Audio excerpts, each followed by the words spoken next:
Mama! I want to welcome you to the Junction Creek trailhead at the Colorado Trail, which is right there. It goes all the way from here in Durango to Denver. Very popular. Today, however, I'm going to take you up Junction Creek gravel. This is the gravel road, not the single track. Why? Because the gravel, Junction Creek gravel, is known as probably one of the most hollowed local Durango hammer routes possible. The gradient is perfect, about 3 to 4% gradient, and it just goes up and up and up. And you can just go hammer as far as you want, usually done for threshold workouts. Goes all the way up to Champion Venture, Kennebec Pass. That would take about, I think that's about 18 more miles up there. Today, we're just going to kind of do a little, I'm here to do a little, let's see, about 4 miles up. I'm looking for about 8-minute mile pace going up, and I'll do a little bit of the speed work for the legs coming down. But here's the gravel. There's the end of the pavement. City limits only 2.5 miles away, and I used to grow up about, my childhood home is literally about 100 meters right from this, where the pavement ends. This was my childhood kingdom, and I grew up here with my pet wolf, Apache, and so whenever I come here, I run here, cycle here, and wow, ski up this thing in the winter. It's just home to me. So it's my pleasure to show you this Junction Creek gravel. This is the maker of champions here in Durango, whether on foot, bike, or ski. And yeah, thanks for being here. Shall we? Let's do it.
Oh, baby.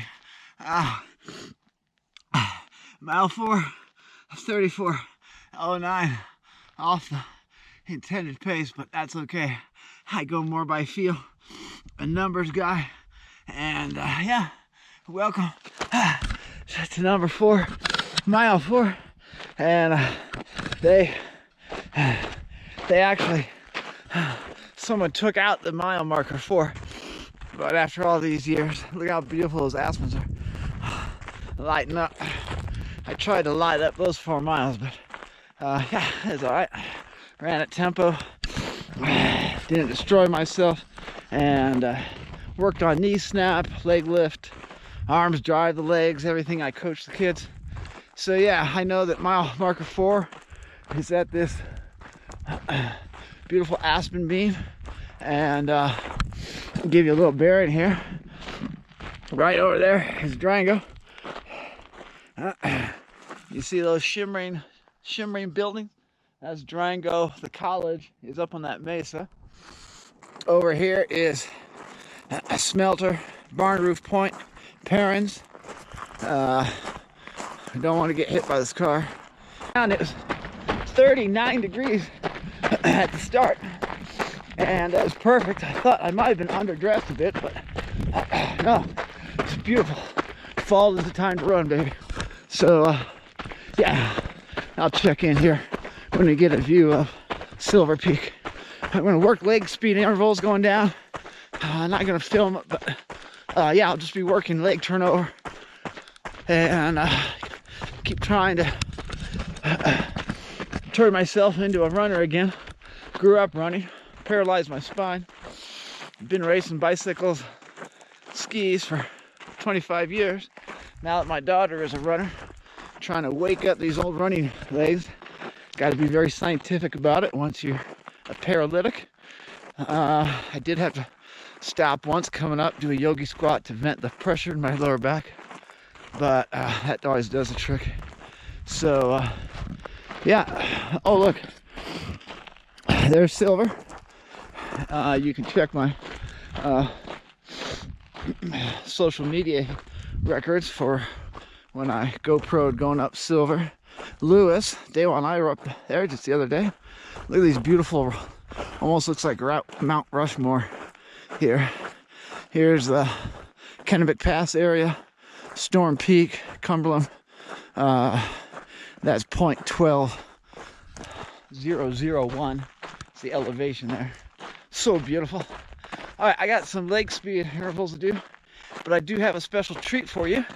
I'm going to take you off the gravel for the final mile or so and put you on the Colorado Trail.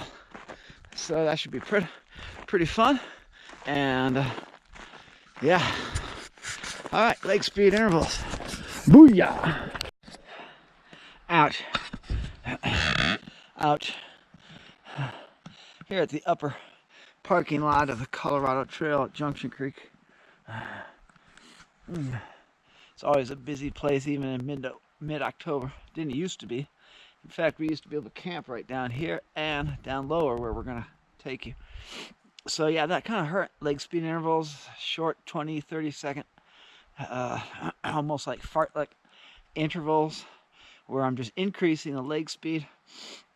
I'm trying to keep that neural fabric, that neural pathway sharp, recruiting some fast twitch fibers, working arm drive, leg turnover. Really, the cadence is what it's all about. It's not easy.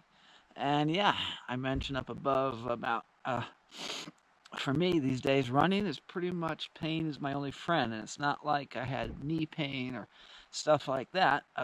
It's from my paralyzed spine from many moons ago.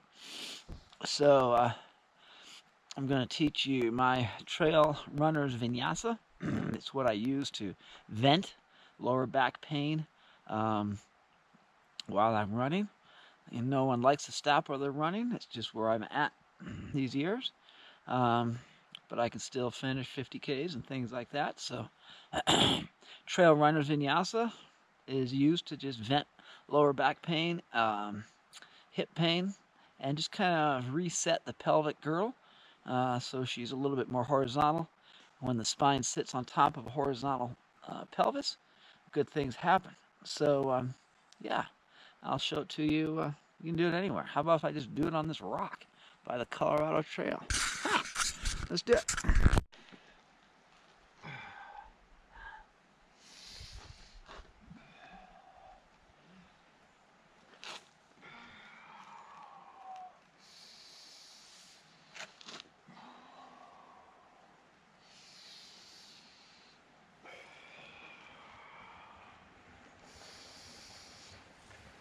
So what you saw there was the Trail Runners Vinyasa. Vinyasa means short flow sequence in yoga. And I began with a yogi squat. So I'm inhaling down here. What I'm doing is I'm contracting Mula Bandha, the root lock. That's the, in Western terms, is kind of an engagement of the urogenital triangle. So if that's too specific, just try to bring some engagement to the pelvic floor and you're good to go. So I'm inhaling here in a yogi squat, Contracting Mula Bandha. I'm going to exhale into a forward fold. I'm going to inhale halfway up, flat spine, and then exhale back to the yogi squat. So watch, review what I did from that other perspective, and work with the breath, and that's money. It's kind of priceless. So I hope it helps you. It sure does help me and my students. Nama. Oh, let's go down on that little single track on the Colorado Trail for the final mile. Should be pretty.